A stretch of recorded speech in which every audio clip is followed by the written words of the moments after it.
Baik Bapak Ibu peserta KISI, Kajian Islam Interdisipliner, hari ini kita akan membahas suatu tema yang sangat menarik, yaitu tentang ethno-parenting, di mana pola asuh anak itu tentunya berbeda-beda dari setiap orang tua. Di setiap tempat tentunya memiliki keunikan dalam mengasuh pola asuh anak. Hal ini akan mempengaruhi bagaimana tumbuh kembang anak tersebut. Untuk lebih jelasnya, mari kita dengarkan dengan seksama materi yang sangat luar biasa yang akan disampaikan oleh Bapak Dr. Eko Setiawan MPDI. Beliau adalah pakar daripada ilmu anak. Ya, tentunya beliau juga merupakan dosen Fakultas Agama Islam di Prodi PIAUD. Assalamualaikum Bapak Eko, waktu dan tempat kami persilahkan.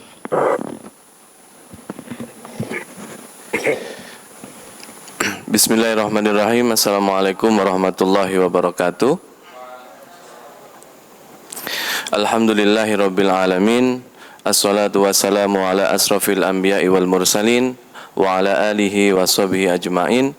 Allahumma salli ala sayyidina Muhammadin al-Fatih lima ughliqa wal khatimi lima sabaqa nasiril haqqi bil haqqi wal hadi ila siratikal mustaqim wa ala alihi haqqa qadrihi wa miqdaril azim.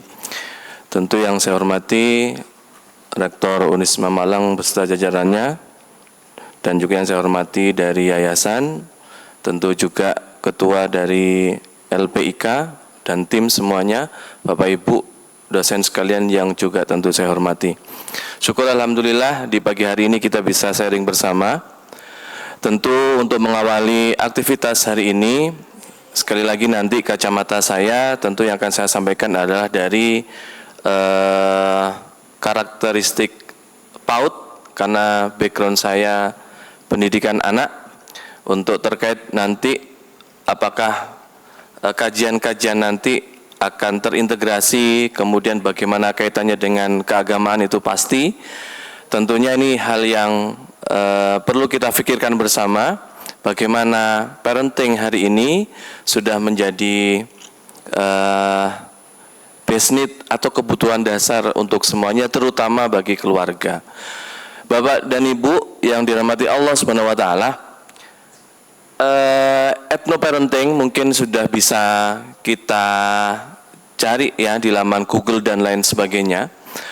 Tentu kalau melihat dari penelitian, memang saya pribadi belum menemukan banyak. Terakhir kemarin ketika kita ke Siameo, salah satu bentuk kepedulian terhadap anak usia dini, ethno-parenting mulai digalakkan. Tapi sebelumnya kalau kita pahami bahwa awalnya sudah ada neo-parenting. Bagaimana kajian-kajian terkait dengan tumbuh kembang kognitif anak usia dini itu sudah dimulai sejak masa konsepsi atau ketika saat hamil. Maka Rasulullah itu sangat luar biasa ketika istilahnya membuat indikator lah menurut saya. Kalau mau membuat atau mau istilahnya menciptakan keluarga yang dalam tanda kutip itu bahagia, indikator itu sudah dimulai sejak awal. Ketika kita memilih pasangan, perhatikan 4 hal. Menurut pandangan saya, ini salah satu yang diberikan oleh Rasulullah agar kita tidak semerta-merta ketika mencari pendamping hidup. Jadi perlu juga difikirkan. Karena dalam buku Human Development dijelaskan, pasangan juga merupakan hal yang sensitif untuk menjadikan anak-anak kita ini menjadi investasi atau menjadi beban. Itu bahasa kita ketika di PAUD. Maksudnya investasi adalah anak-anak ini sehat, kemudian nanti dia akan istilahnya secara reguler bisa mengikuti kehidupan sampai nanti bisa mendapatkan pekerjaan dan akhirnya bisa nanti membantu orang tuanya. Berbeda terbalik ketika anak-anak itu nanti, mohon maaf, memiliki masalah, meskipun anak-anak bermasalah itu bukan kehendak kita. Tapi tentu saya masih ingat apa yang disampaikan oleh Munif Khatib dalam seminar nasionalnya, bahwa produk Allah itu tidak pernah gagal. Itu perlu kita yakini sekali lagi, bahwa produk Allah itu tidak pernah gagal. Karena anak adalah mahakarya terbaik yang dipilih oleh Allah Subhanahu wa taala. Nah, ini jarang kita sadari. Jadi anak adalah maha terbaik ya yang dipilih oleh Allah kepada orang tuanya. Jadi kalau kita mendolimi anak, otomatis lah bahasanya seperti itu. Karena saya orang PAUD, Bapak dan Ibu, jadi kayaknya kita nyanyi dulu deh gitu. Karena saya tidak bisa lepas dari menyanyi, Pak. Di PAUD itu untuk mengasah otak kanan ya. Mungkin saya yang nyanyi sendiri ya nggak apa-apa gitu. Tapi ini ada maknanya ya. Jika ya memang saya yang buat lagu sendiri. Jika punya anak, syukur yang utama. Jika punya anak, rawat potensinya. Jika punya anak, pahami dirinya. Jika punya anak, ngeluh tak berguna. Jadi kenapa? Karena kita sudah pernah jadi anak-anak, anak-anak belum pernah menjadi kita. Maka kita harus masuk ke dunia anak. Maka maaf kalau kita ngomong dengan anak, bicara dengan anak, jangan memposisikan seperti kita di kampus, nggak cocok.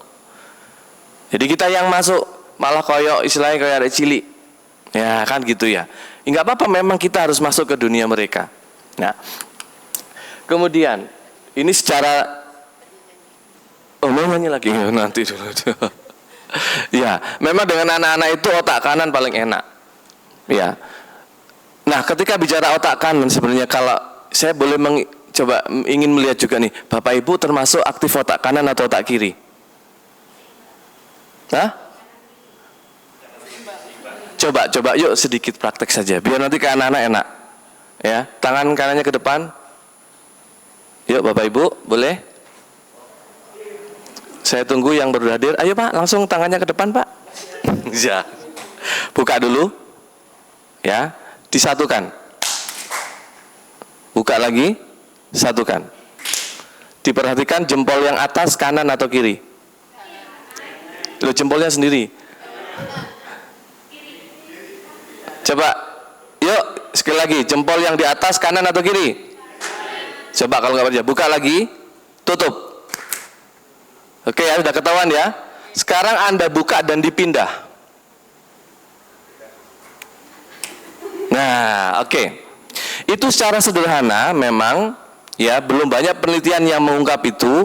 Kita secara sederhana ingin melihat bagaimana otak kanan, otak kiri anak. Ya, kalau Anda yang di atas kanan, misalkan tadi jempol kanan yang di atas, berarti terindikasi bahwa Anda lebih aktif otak kiri. Karena cara kerja otak itu nyilang Bapak Ibu, bukan kanan ngontrol kanan, enggak. Kalau yang di atas kiri, berarti Anda lebih aktif otak kanan. Tempatnya otak kanan itu apa? Nyanyi, nari, ya kan? Gambar, shopping. Itu semuanya otak kanan karena happy semua. Maka kita kalau ngajar, maaf ya, dengan anak-anak, nyanyi, nari, gerak, itu otak kanan. Otak kiri, mohon maaf, tempatnya apa? Mata kuliah, angsuran, hutang. Nah, itu otak kiri semua. Makanya kalau udah tahu banyak otak kiri, raut mukanya mohon maaf tidak enak dipandang. Nah, gitu. Itu aja Bapak Ibu ya. Oh, enak dipandang ya. Ya. Oke. Itu sedikit ya. Jadi nanti secara teoritis saya yakin Bapak Ibu akan bisa mengkaji lebih banyak, tapi memang yang saya temukan baru dimulai dari Bu Yeni yang kemarin juga di Siameo itu. Bagaimana mulai mengembangkan secara local wisdom bagaimana mendidik anak-anak. Dan ini sebenarnya sudah diterapkan di agama kita. Kalau Anda kaji surat Luqman ayat 13 sampai 19 itu keren banget. Itu sudah menunjukkan bagaimana local wisdom harus dibelajarkan kepada anak-anak. Jadi maksud saya adalah karakteristik setiap anak itu beda, maka tidak boleh dibandingkan. Sangat mohon maaf kalau membandingkan itu sangat tidak baik sekali dan bahaya untuk anak-anak. Oke. Nah, secara garis besar dari penelitiannya Yeni Rahmawati, juga salah satu dosen di UPI, itu 4 hal yang saya temukan. terkait dengan ethno-parenting. Tetapi di bagian bawah Bapak Ibu saya sudah sematkan juga ada neo-parenting, ada eco-parenting, juga ada co-parenting. Jadi kalau neo-parenting itu lebih fokus kepada bagaimana sinap dalam otak itu bisa bekerja. Maka Bapak dan Ibu, pengalaman itu penting. Bersosial tentu secara kajian teori itu terkait dengan Vygotsky. Semakin anak banyak bersosial, kecerdasannya akan meningkat. Jadi zaman maaf, mungkin saya dulu sering main layangan, ngambil tomat orang di sawah. Itu pengalaman yang luar biasa menurut saya. Nyolong tebu gitu. Ya. Karena itu konsepnya Vygotsky. Bagaimana Vygotsky mengatakan bahwa sosial anak itu akan memberikan dampak luar biasa. Anak tahu caranya, jangan curang. Ojo ngintip, itu bersosial semua. Maka penting sosial. Rasulullah apa? Silaturahim. Anak hari ini jarang silaturahim. Semuanya langsung, mohon maaf sekali, seperti lebaran saja. Keluarganya difoto, dikirim. Kami sekeluarga mengucapkan, nggak datang ke rumah. Maka ikatan batinnya kurang. Nah, kemudian ada kebodohan terhadap lingkungan. Kalau Anda mau baca teori tentang anak, bisa membaca bagaimana Montessori memiliki 5 dasar terkait dengan lingkungan, itu penting banget. Salah satunya adalah daily activity adalah salah satu konsep dari Montessori yang mampu meningkatkan kecerdasan anak. Jadi libatkan, mohon maaf, anak-anak itu dalam membersihkan kamar tidurnya, melipat selimutnya, diajak masak, diajak nilai masakan, itu penting. Dia merasa diakui oleh ibunya. Nah, jadi sebenarnya sudah, dan itu memang sudah dibelajarkan kalau di dalam agama kita sudah lama sekali. Kemudian jati diri. Nah, bagaimana jati diri dibangun? Ya, maka hari ini pemerintah menerbitkan kurikulum merdeka. Wah, ini luar biasa. Kalau di dalam pendidikan anak usia dini itu kita bicara ada namanya capaian pembelajaran, itu ada 3. Yang pertama tentang ketuhanan, ini jelas, ya. Nilai agama dan moral, ini CP1, CP2-nya adalah jati diri, CP3-nya adalah dasar-dasar literasi, ya, matematika, sains, teknologi, rekayasa, dan seni. Ini karena dirasa penting, jati diri sudah mulai dibelajarkan. Nah, maka kalau secara garis besar Luqman menyampaikan kepada anaknya, ya kan, nomor 1 jelas, ketauhidan itu penting. Maka nomor 1, ya bunayya la tusyrik billah inna syirka la dzulmun azim. Itu penting, salah satu pondasi yang nggak boleh diganggu gugat. Kalau sudah, ya, mungkin nanti Anda juga bisa membreakdown dari surat Luqman ayat 13 sampai 19. Simpulan yang kedua adalah sholat. Parenting selalu terkenal dengan 3 pola asuh yang digadang-gadang oleh orang luar negeri. 1, cara mendidik, pola asuh itu dengan cara yang demokratis. Yang kedua adalah permisif. Yang ketiga dengan otoriter. Selalu orang luar negeri mengatakan kalau mendidik anak itu harus demokratis. Tapi ada salah satu hal yang harus kita mix, nggak bisa terus demokratis. Terkait dengan ketauhidan, terkait dengan sholat, sudah otoriter saja. Maka dalam mendidik anak itu 3. Nomor 1 cinta, nomor 2 tegas, nomor 3 tidak membiarkan anak berbuat salah. Sholat. Apakah anak langsung sholat? Tidak. Adus, apakah langsung adus? Enggak, itu anak kerennya.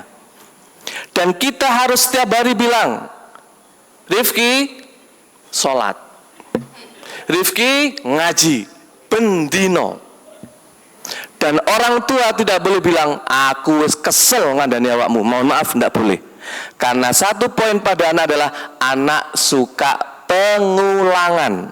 Tolong diulang terus sampai dia mandiri, jati dirinya terbangun. Terus setiap hari.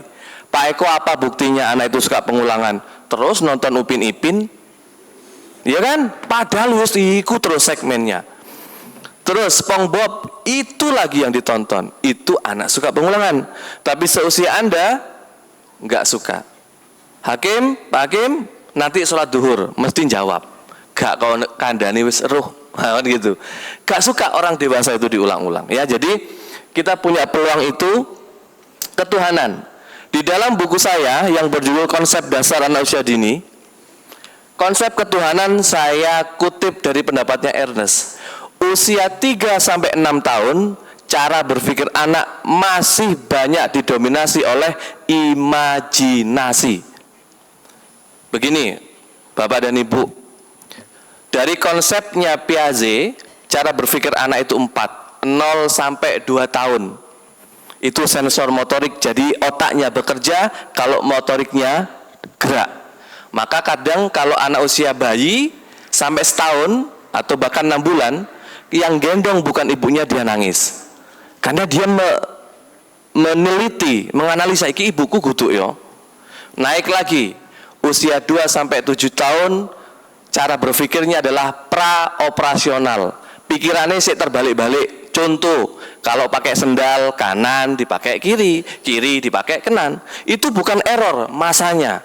Biarkan, tapi ibu, bapak wajib mensinkronkan seperti apa.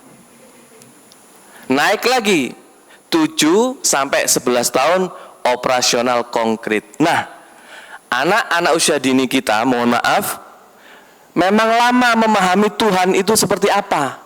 Berbeda dengan agama yang lain, ketika Tuhannya sudah kelihatan, itu Tuhan, mohon maaf ya. Tapi di kita, tidak bisa. Maka pendapatnya Ernest yang saya kutip itu, imajinasi kita buat. Hei, Rifki, Allah tidak suka kalau ada orang ngomong kamu nggak melihat, nggak memperhatikan, bawa selalu begitu. Hei, Rasulullah itu tidak senang loh. Sering itu diucapkan, dibawa terus. Maka dongeng masih masuk karena mereka penuh dengan imajinasi. Karena susah untuk mengkonkretkan itu, tapi proses. Cara berpikir yang keempat, kata Piaget, 11 tahun ke atas itu seperti Anda, pra-operasional. Anda sudah memiliki dunia sendiri, udah bisa itu. Anak-anak nggak bisa. Gitu nggih, Bapak dan Ibu. Nah, maka ini konsep besar ethnoparenting yang tentu kalau kita telaah sebenarnya dalam agama kita sudah ada semuanya. Nah, ini saya hanya membreakdown dari surat Luqman. Pasti Anda bisa lebih jauh membreakdown dari apa yang saya lakukan. Saya hanya membreakdown dari segi pandang kebaudan seperti apa. Oke. Pertanyaan saya, untuk apa sih menikah itu?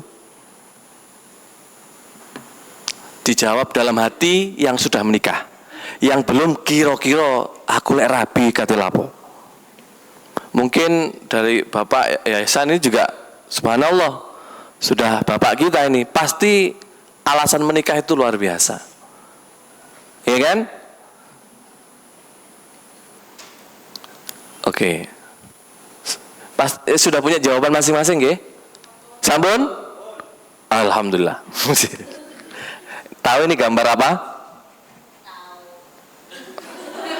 Jangan pura-pura tidak tahu lah. Pertanyaannya, ini saya kutipkan dari bukunya Papalia dan Sally. Ya kan? Pertanyaannya adalah, berapa jumlah sperma sekali dikeluarkan? Mohon maaf, ini PAUD. Bukan porno, ini kajian. Berapa? Pak Hakim tahu? Pura-pura lupa. Kira-kira berapa, Bu? Jutaan. Ya Allah, sudah ngitung nih ibunya. Iya betul Ibu. Di dalam buku itu dijelaskan jutaan, Bu. Subhanallah. Tapi dari jutaan sperma yang diterima oleh Ibu berapa? 1. Berarti Allah Tuhan kita memilihkan anak itu enggak sembarangan. Dan saya ingin menyampaikan, mohon maaf nggih, kami di PAUD selalu saya bilang, tidak ada anak bodoh. Mohon maaf, nggih. Jadi kita harus yakin Bapak dan Ibu bahwa tidak ada anak bodoh. Enggak ada. Yang ada hanya 2 tipe. Anak slow learner sama fast learner. Jadi kalau anak kita rodok koneki rodok suwe yo dimaklumi, mungkin memang seperti itu. Ya, jangan sekali-kali membandingkan. Jadi saya ingin juga kepada Bapak Ibu bahwa jenengan ini pilihan dari Allah. Dari sekian ribu juta sperma, Anda yang dipilih hari ini ada di Unisma. Jadi nggak sembarangan. Kalau Anda nggak membuat diri Anda spesial, salah. Anda boleh beli baju bagus? Boleh nggak? Suaranya mana ya? Nah, kalau di PAUD gitu nggak apa-apa. Kalau saya kok pemateri ini endel, soalnya saya orang PAUD. Jadi di PAUD itu ya harus endel. Ya enggak juga. Boleh beli baju bagus, makan enak, boleh sekali-kali. Itu adalah reward diri Anda karena Anda spesial. Anda itu spesial sekali. Maka syukuri, maka disyukuri. Ya. Nah, kita tahu nih dan jelas ini namanya sinep Bapak dan Ibu. Kalau sering nggak dikasih pengalaman oleh orang tua akan terjadi pruning namanya. Lama-lama mati. Contoh kita orang gunung, kalau ketemu laut itu kayaknya gimana kan? Terus gak bisa berenang. Sebenarnya kan yang bagus meskipun orang gunung sebaiknya bisa berenang, juga tahu tentang kelautan. Kita lebih terkesan itu mengkerucut pengetahuannya. Nah gitu ya. Tapi pengalaman ini secara garis besar jelas ya. Makanya uswah hasanah konsep Rasulullah itulah yang paling mujarab untuk anak usia dini dan ditiru oleh Daniel Goleman dalam teorinya. Cara kerja anak untuk belajar hanya dua. Satu, see, yang kedua, do. Hanya lihat dan melakukan. Maka pola asuhnya, orang tua jangan gampang marah kepada sesamanya. Contoh, istri ke suami atau suami ke istri. Karena anak cuma melihat doang. Nah ini ya, dan oleh Rasul udah luar biasa Bapak dan Ibu, dicontohkan itu. Maka kalau Anda nanti juga mencari teori, ada Jacques Delors itu punya 4 teori. Saya ambil satu teori saja. Jacques Delors itu salah satu teorinya adalah learning to do. Salah satunya. Berbeda dengan John Dewey, learning by doing. Kalau learning to do, orang tua harus nyontokno. Maka kalau nyuruh, Dok, kumbah no piring, jangan langsung suruh nyuci. Minimal ibu bapaknya ngasih tahu. Caranya ngene yo, cekak pecah. 1, 2, 3. Instruksi maksimal untuk anak usia dini, untuk anak-anak 5 saja. Lebih dari 5, pikirannya error. Kalau Anda kan sudah 10, lali. Oh enggak ya. Kalau orang tua sudah bisa. Tapi kalau anak contoh, nak, ambil piring, pegang ya, ambil piring, pegang yang kuat, ambil sabun. Cukup 3 dulu instruksinya. Kalau Anda langsung tambahin, ambil piring, pegang kuat, ambil sabun, masukkan ke air, nanti ditiriskan, langsung jangan lupa. Wes lupa. Bu, mangopo? Bu, terus begitu. Daripada berulang-berulang tanya, sudah 3 kali saja. Maksimal 5 instruksi, itu sudah luar biasa. Okay. Tapi beda dengan konsepnya John Dewey, learning by doing. Cobaan, wes bongkaren, kok rusak, gak popo. Karena konsepnya John Dewey itu trial and error, beda dengan yang learning to do tadi. Nah, makanya kan bagaimana kalau di dalam agama Islam, mohon maaf kalau saya salah ya, di dalam surat Al-A'raf ayat 55 itu, kalau bertutur kata ke anak yang lembut. Jadi ketika nasihati yang lembut. Nah itu sudah gambaran yang luar biasa. Jadi sebenarnya konsep-konsep hari ini itu di dalam agama Islam sudah sangat komprehensif sekali. Saya tidak akan baca ini, sudah banyak pakarnya. Saya nanti di analisisnya saja. Ya, ini. Nah, yang saya kutip. Saya ambil dari buku tafsir ayat pendidikan yang ditulis oleh Profesor Dr. Nurwajah Ahmad. Dia menuliskan begini. Jadi kulu mauludin yuladu alal fitrah, fitrahnya itu tidak sekedar diartikan suci, tapi potensi.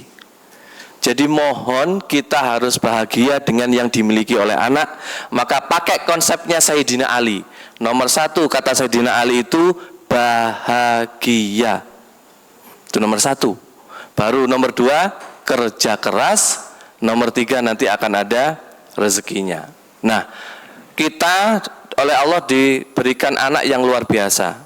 Bagaimanapun rupanya, mohon maaf, mungkin putih, mungkin hitam, nggih, mungkin juga iso meneng, wes Mbak, ya sudah, kita syukuri saja karena itu luar biasa pilihan dari Allah Subhanahu wa taala. Jadi saya juga sematkan di sini orang tua atau guru yang kadang menjadikan anak itu takwa atau fujur. Fujur itu kebalikan dari takwa. Nah, tinggal bagaimana kita, Bapak dan Ibu, tadi ya, hal yang mendasar mendidik anak, cinta, tegas, dan tidak membiarkan anak berbuat salah. Pertanyaan saya, mungkin yang sudah menikah atau sudah punya anak Bapak Ibu, Ibu Bapak siap nggak menjadi orang tua bintang? Siap nggak? Hah?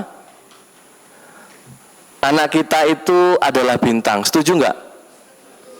Setuju? Meskipun matematikanya nilainya 5, setuju?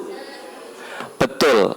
Maka pola pikir perlu dibangun. Fokuslah pada hal yang prestasi atau positif. Kalau angka ya nilai yang besar.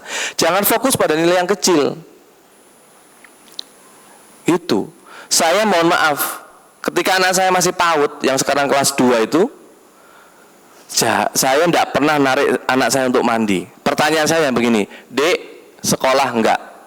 Jawabannya dia, memang enggak sekolah, boleh Pak? Boleh.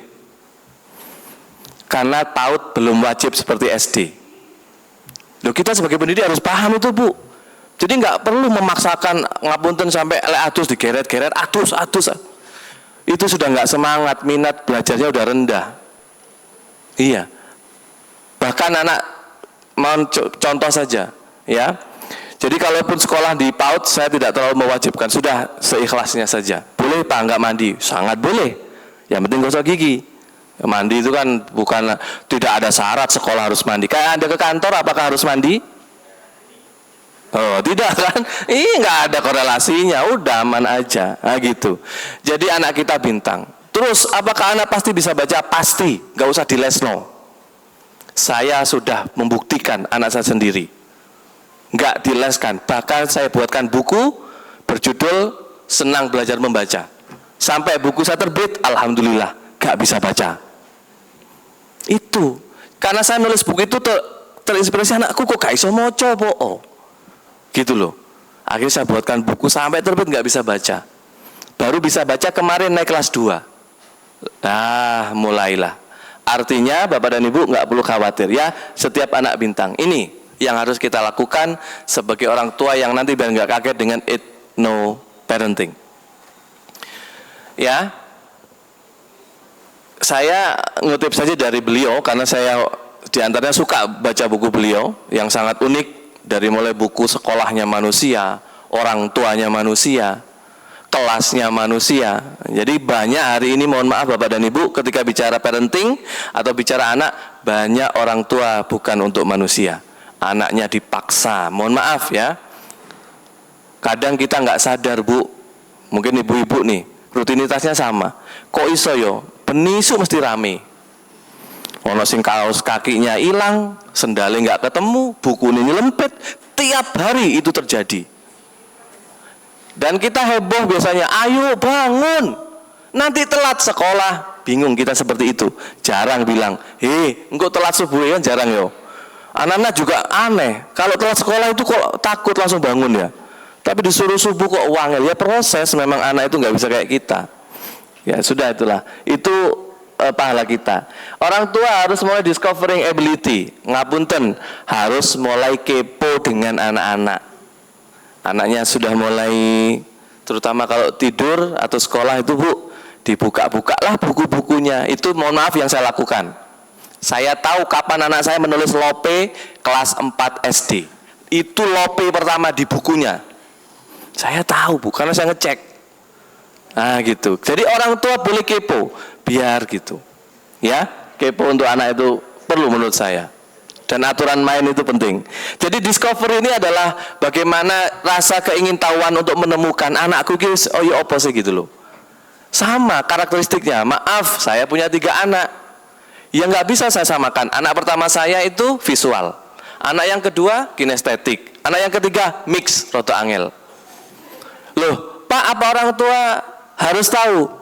Minimal sebaiknya ngerti gaya belajar anak, karena nggak mungkin. Contoh anak visual, ya kan? Anak visual itu langsung begini. Misalnya anak saya Hakim, mohon maaf saya panggil Pak Hakim ya. Hakim, sinau.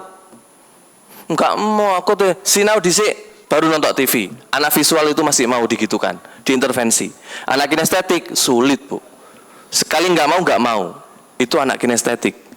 Jadi dia harus menggunakan bahasa yang lebih manusiawi, lebih halus. Mas, nggak sayang tak sama mama, gitu pendekatannya. Iya, jadi kita lebih enak melakukan pendekatan. Jadi pentingnya kita memahami anak, ya. Oke, intinya Bapak dan Ibu sebelum saya akhiri adalah kalau kita kan pasti kepengen anak kita soleh ya, pasti pengen kan? Ya jangan lupa orang tuanya harus soleh dulu, gitu aja, ya. Nih saya percepat saja biar cepat selesai. Oke, jadi orang tua keren itu bukan berarti, mohon maaf, kita punya ego setiap orang tua. Kepingin anaknya juara, kepingin anaknya prestasi, monggo silahkan. Sebaiknya jangan sampai menyiksa mereka. Saya adalah orang yang paling bersyukur sebenarnya menurut saya, ya, ketika di PAUD jadi nggak terlalu ngoyo. Maka kan saya sudah dibilang istri saya, anak ini masuk sekolah di mana? SD-nya di swasta. Saya bilang begitu. Kok bisa? Enak nggak disiksa? Itu jawaban saya.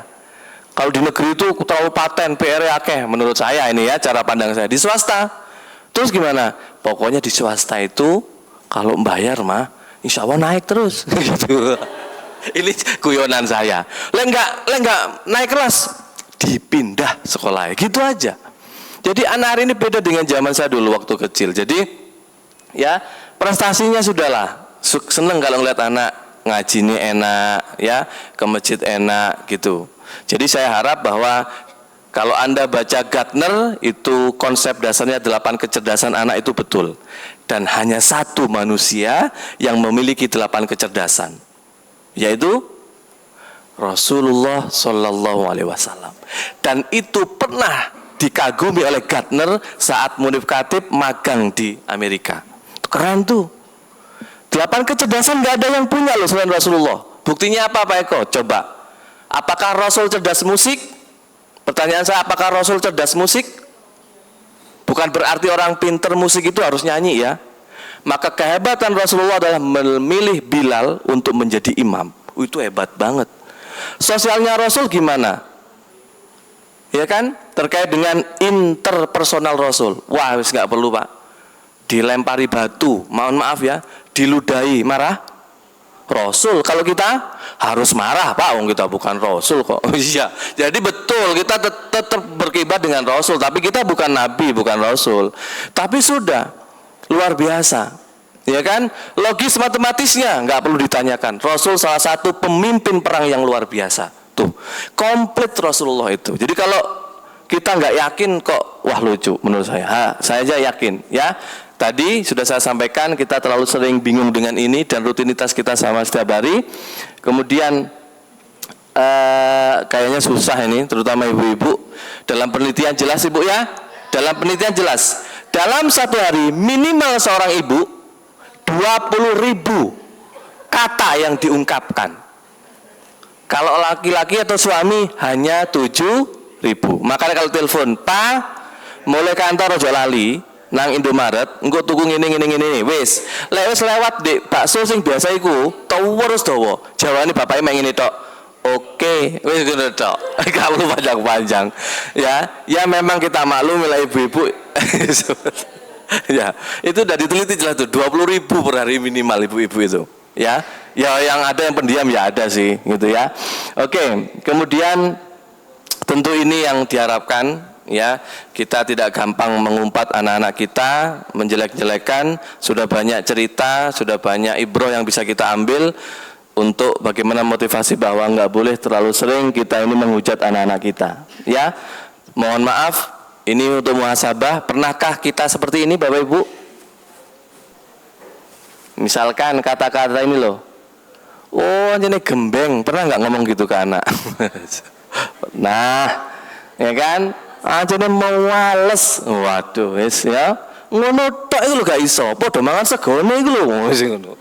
Apa meneh sampai seperti itu? Waduh, wis iki ya Allah. Ya. Ya memang manusiawi lah kita kadang seperti itu Bapak Ibu ya.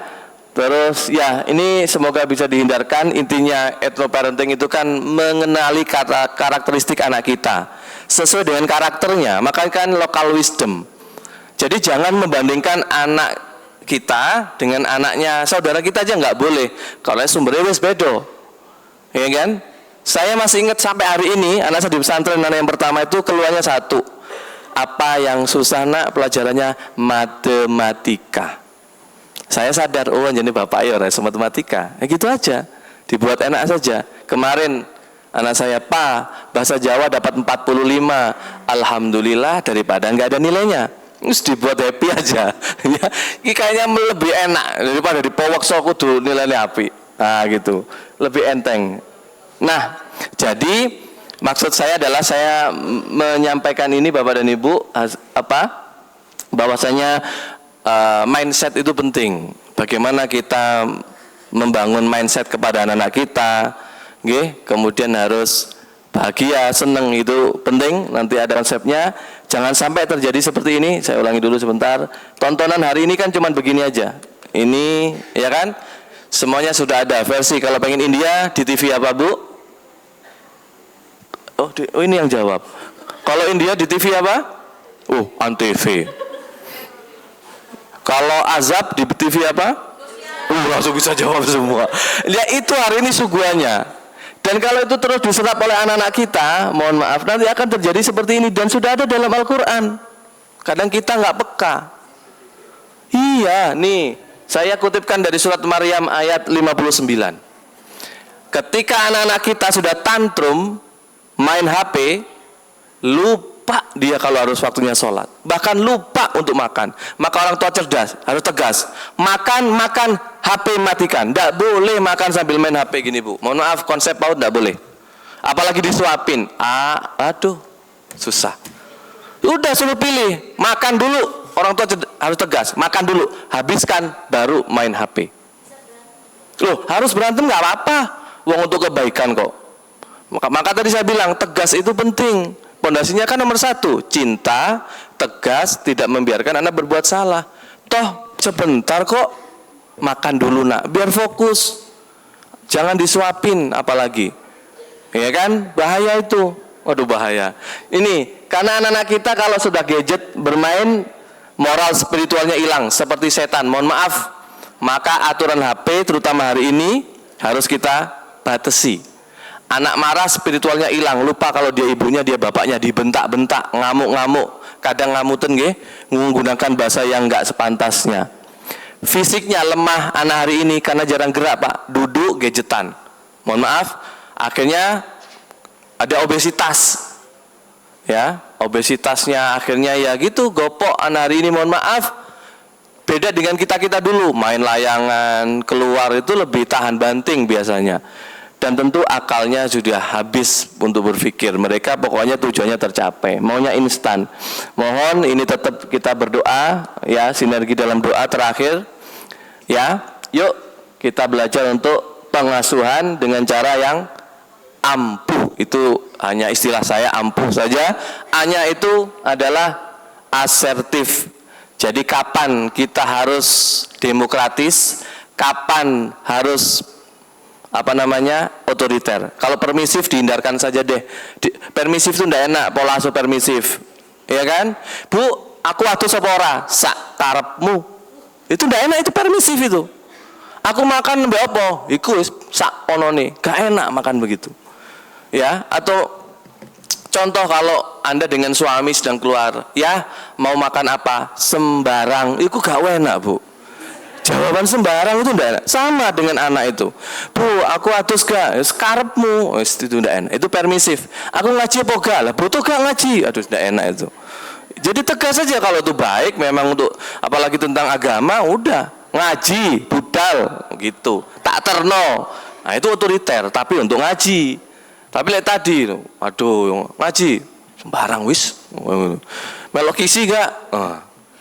Sembarangan kan gak enak gitu. Harus tuh ada aturan main yang jelas. Waduh ini bahaya ini.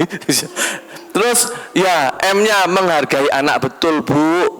Jadi undur makola itu benar. Meskipun anak-anak kecil Bu, Mungkin kita kemarin kan ngikutin zikir Unisma berzikir, nggih. Itu yang disampaikan oleh Prof. Imam Suprayogo itu betul sekali. Anak TK lebih jujur daripada anak SD, anak SD lebih jujur daripada anak, itu tak rasa bener banget, betul sekali. Karena anak-anak TK itu naturalis. Kalau kita kan masih bisa, mohon maaf, kamuflase. Kok terlambat? Macet Pak di sana. Itu gini-gini wis iso ae.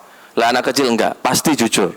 Maka jenengan kalau mau berkaca pada anak kecil, "Dek, aku ayu apa enggak?" "Welek, Mbak." Ya elek berarti. Ya, itu candaan aja itu. Ya. Tapi lo sampean bilang, "Dek, aku ganteng apa enggak?" Ambil sampean kayak coklat, pasti ganteng. Nah, gitu. Ya. Oke, pandai membina hubungan baik dengan anak penting. Quality time itu penting. Maka kalau dalam parenting ada istilah bagaimana parenting yang LDR. Ngapunten, ibunya di sini, bapaknya di sana, di Kalimantan untuk kerja, ya. Kok tetap bisa berprestasi? Iya. Nah, maka tadi saya bilang di awal ada yang namanya neo parenting, ada istilahnya eco parenting, yang terbaru itu adalah co-parenting. Itu sebenarnya pola-pola baru yang dibangun untuk orang-orang yang divorce, untuk yang maaf yang cerai. Harus seperti apa dengan anaknya, ya. Jadi membangun hubungan baik itu penting. Usaha yang optimal itu jelas. Terus, nah ini Bu, hindari Bu ancaman, ya. Dan ancaman mohon maaf jangan sekedar gos saja. Perlu dilakukan kalau untuk anak usia dini, ya. Kak, Dek, stop HP-nya. Kalau nggak stop, Mama ambil. Jangan lama-lama. Ibu perhatikan terlalu lama. Ambil langsung, nggak usah ngomong. Engkau tak cukup loh. Sik tabu, engko tak ambil loh. Anak itu cerdas hari ini. Alah ngomong tok ibu gue kira-kira gitu. Jadi sudah aja, ya. Maka tegas itu penting. Nah makanya Bapak dan Ibu terakhir yuk semuanya, biar kita punya integritas orang tua. 5 sikap positif. Nah, ini cara saya saja membangun, ya. Ibu, Bapak boleh permisi. Semuanya begini. Ayo dong. Halo, Bu. Oke, semuanya yuk. Peace. Yang keras dong. Peace. Yang semangat. Peace. Love. Lihat, love-nya masih presisi atau sudah gecol-gecol? Oh ya, cek gak konangan gini. Love. Ini konsep Islami kok, bukan maaf. Terus happy. Power. Pure. Oke, ada 5. 1, 2, 3, 4, 5. Lebih cepat. 1, 2, 3, 4, 5. Terakhir saya tutup dengan ini. Peace kenapa? Ala bidzikrillah tatmainul qulub. Ono arek ngapunten Bapak Ibu, ono sing ngapunten wakal mungkin ya. Wangel tuturane. Ingat, kita harus tetap tenang. Semakin orang tua panik, anak akan semakin panik, ya. Maka saya sudah mempraktekkan. Karena contoh waktu awal-awal saya membuat aturan main HP, karena main HP di rumah saya hanya boleh Jumat, Sabtu, Minggu saja. Selain itu tidak boleh. Awalnya itu mau marah-marah, tak biarin, nangis hampir 1 jam anak saya nangis. Akhirnya hampir 1 jam langsung ini, capek Pak, capek. Tuh kan capek. Minum, biar diem, minum. Nggak bisa diem, nggak bisa. Iya, pasti dia akan capek sendiri. Saya bersyukur di PAUD karena tangisan anak itu kayak musik aja. Jadi udah tenang aja, ya. Yang kedua tadi apa? Love. Mendidik anak itu dengan cinta, Bu. Tadi kita tegas, kadang mungkin rame, Bu, ya tadi berantem tanda kutip. Itu untuk anak kok, pasti cinta. Nggak mungkin orang tua yang baik itu menjerumuskan anak, nggak mungkin. Bapak Ibu, terutama gadget hari ini, HP rusak, banyak counter kan? Iya, anak rusak? Nah, sudah, susah. Jadi ayo kita atur dulu. Yang terpenting hari ini, mohon maaf, anak tetap harus tahu YouTube, tahu Google, harus menurut saya. Maka bukan dilarang tapi diarahkan, ya. Yang ketiga tadi apa? Happy. Mendidik harus dengan bahagia, Bapak Ibu. Jadi kalau waktu dulinan dengan anak, ayo kita jadi anak, jangan jadi kita. Susah. Ya, aduh sakit gitu, ya harus begitu. Atit, kadang sama anak saya, adik mau beli apa? Es krim. Bercanda, saya bilang gitu. Bapak itu bercanda, tapi ya ditukokno wong es krim, tapi asik kayaknya dibuat bercanda-bercanda begitu di keluarga. Ya, apalagi dengan ibu atau dengan suami, mama, nah gitu. Kayak teruskan wis. Kayak paute. Tapi tambah asik loh, bener lah lo ya. Mama, mau apa? Bercanda. Langsung tutup paling HP-nya ya. Oke, yang keempat tadi apa? Betul Bu, luar biasa seorang ibu itu. Betul Bapak Ibu. Maka terutama untuk bapak-bapak itu yang mau menikah, apalagi kalau istrinya melahirkan, jangan pernah diurus oleh mertua atau ibu atau suster. Jangan. Uruslah oleh suami, cek ngerti rasanya ibu itu ya opo oleh melahirkan. Saya ingat anak pertama, mohon maaf waktu itu sesar, darahnya saya masih ingat, ya Allah banyak banget. Nangis. Tapi waktu nyuci celana dalam, mohon maaf ya, sambil ngempet karena amis kan darahnya, jadi ambil ngempet nyuci, gua ambil nangis, ambil ngempet amise gitu. Jadi tapi saya di situ, ya Allah, kok gini banget ya istri itu ya. Jadi kalau ada suami yang berani sama istri, udah, wis. Angel wis. Iya, lapor aja, lapor. Jadi Anda itu kuat ibu-ibu, maaf ya, Anda itu maaf sudah kadang mencucikan, ngepel, ngurusin rumah, fisiknya harus kuat. Tapi harus lebih kuat adalah psikisnya, mental. Kadang anak kita nggak bisa baca kayak tadi anak saya. Lama bisa bacanya Bu, sampai curiga ki opo, saya semua anak gue kira. Bahkan anak saya yang pertama itu pernah mencuri di mall dan sukses. Aduh, si bapak gak tahu ngajarin nyolong, tapi ya nyolong di mall dan berhasil. Kan keren kan? Anda aja belum pernah berani nyuri kan gitu. Tapi kan pendekatannya gimana biar gak diulang-ulangi lagi tahu. Nah, saya bersyukur punya pengalaman anak pernah mencuri di mall gitu loh. Akhirnya oh caranya ngene ngendek. Itu yang di pesantren itu. Kalau diinget-inget dia juga malu sebenarnya, tapi nggak pernah saya ingatkan. Ya, oke. Tadi yang terakhir pure, kita punya Allah yang luar biasa. Saya selalu yakin bahwa doa itu adalah salah satu senjata yang diwasiatkan oleh para nabi untuk manusia kita yang seperti biasa seperti ini. Jadi jangan berhenti untuk berdoa. Mungkin ini yang saya sampaikan, kurang lebihnya mohon maaf. Semoga kita bisa menjadi lebih baik dan bisa memberikan kebahagiaan, terutama untuk anak-anak dan semuanya saja. Assalamualaikum warahmatullahi wabarakatuh. Waalaikumsalam warahmatullahi wabarakatuh. Terima kasih Pak Eko atas materinya. Baik Bapak Ibu peserta KISI, telah kita dengarkan bersama materi yang sangat menarik dan luar biasa. Dan kini saatnya kita untuk sesi tanya jawab. Jika Ibu Bapak terdapat pertanyaan yang ingin disampaikan dan didiskusikan pada forum ini, kami persilahkan. Baik, silahkan. Oke. Dari Putri, mungkin ada? Oke, satu pertanyaan dulu, monggo. Mahasiswa. Assalamualaikum warahmatullahi wabarakatuh. Izin bertanya, Pak. Kebetulan kami dipasrahi mengajar anak kecil, mengajar di TPQ. Nah, anak itu ketika mengaji sering membawa mainan.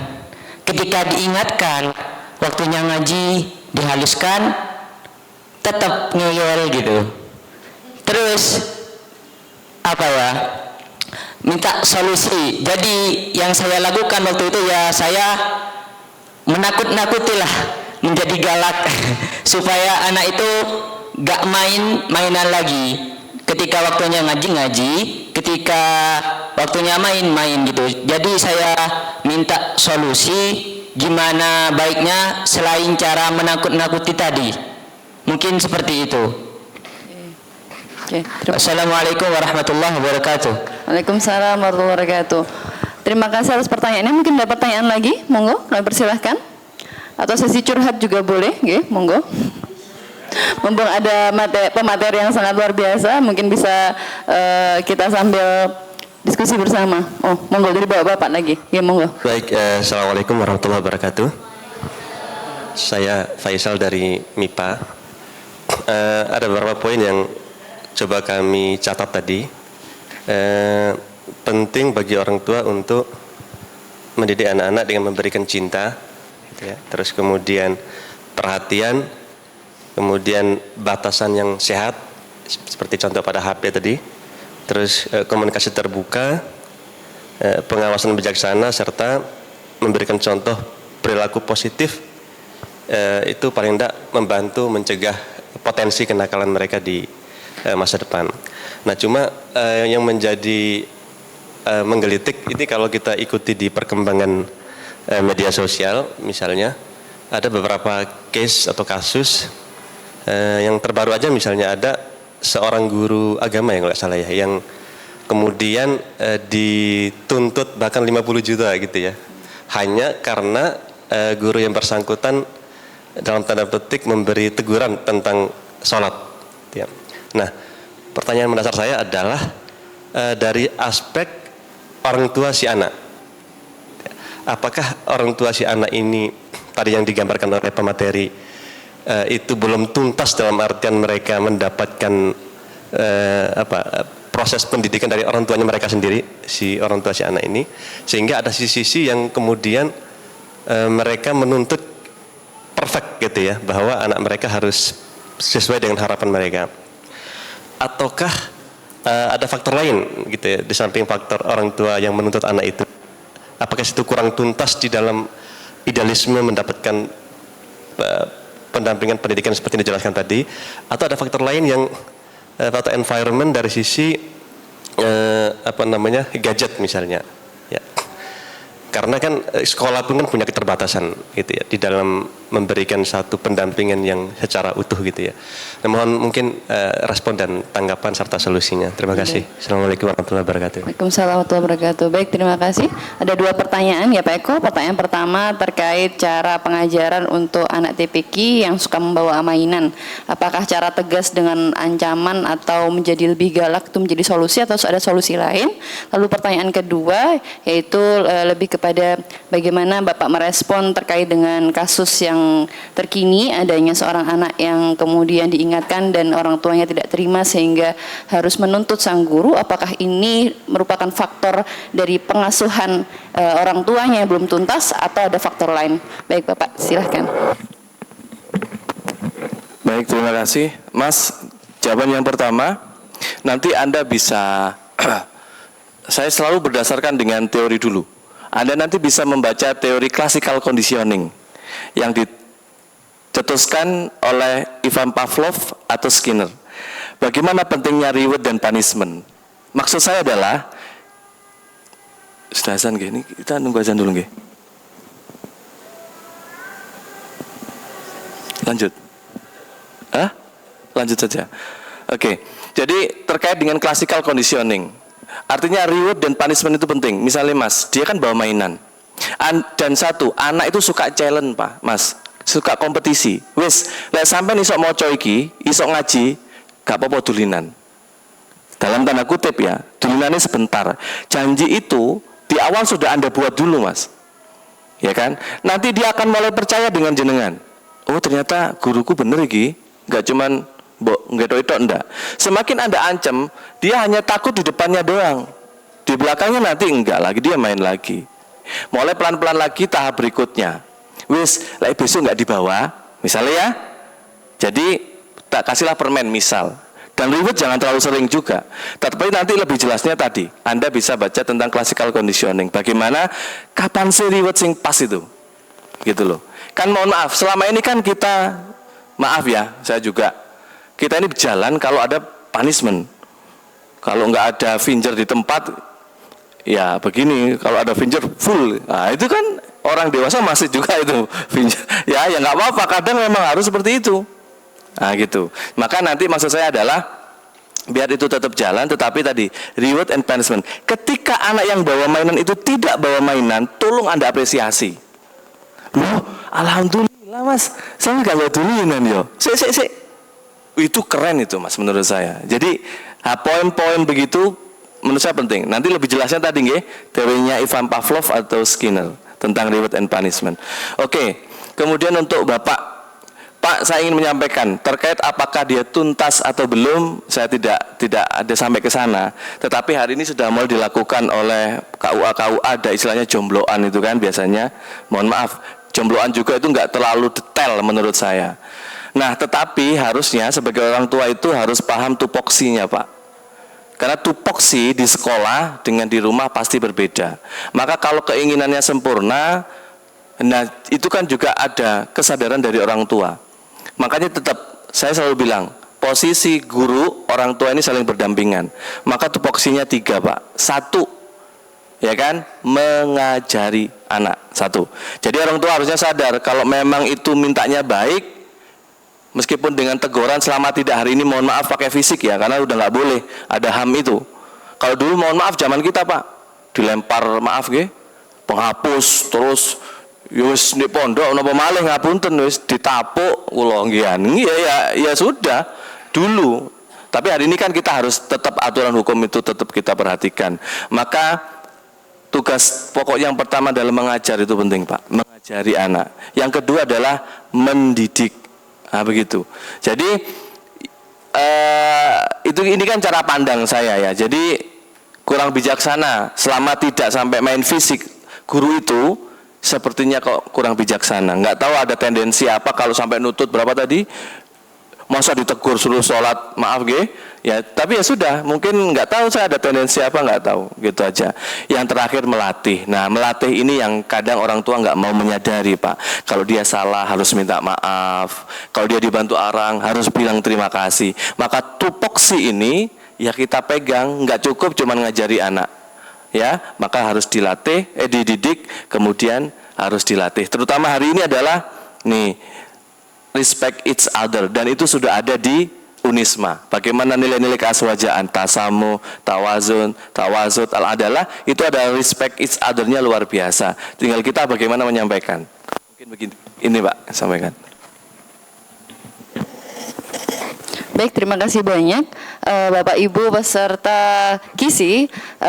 Sampailah kita pada akhir sesi. Saya dari moderator dan juga mewakili LPIK berterima kasih atas partisipasi Bapak Ibu semua pada acara kita pada hari ini. Pak narasumber juga terima kasih karena sudah bersedia untuk meluangkan waktu dan memberikan kita materi yang sangat luar biasa. Bapak Ibu, marilah kita akhiri acara kita pada hari ini dengan baca surat Al-Asr. Semoga Allah Ta'ala memberikan keberkahan dan kemanfaatan pada acara kita hari ini. Bismillahirrahmanirrahim. Wal 'asri innal insana lafi khusrin illadzina amanu wa 'amilus shalihat wa tawashaw bil haqqi wa tawashaw bis sabr. Bapak Ibu, mari kita bertemu kembali insya Allah pada KISI yang akan mendatang insya Allah pada bulan November, ya. Kita akan datang dengan tema-tema yang lebih menarik lagi tentunya. Oleh karena itu saya mengharap partisipasi Bapak Ibu semua untuk KISI yang akan mendatang. Terima kasih, saya selaku moderator mengucapkan terima kasih dan mohon ribuan maaf jika terdapat salah kata ucapan. Wa akhirul kalam, wassalamualaikum warahmatullahi wabarakatuh.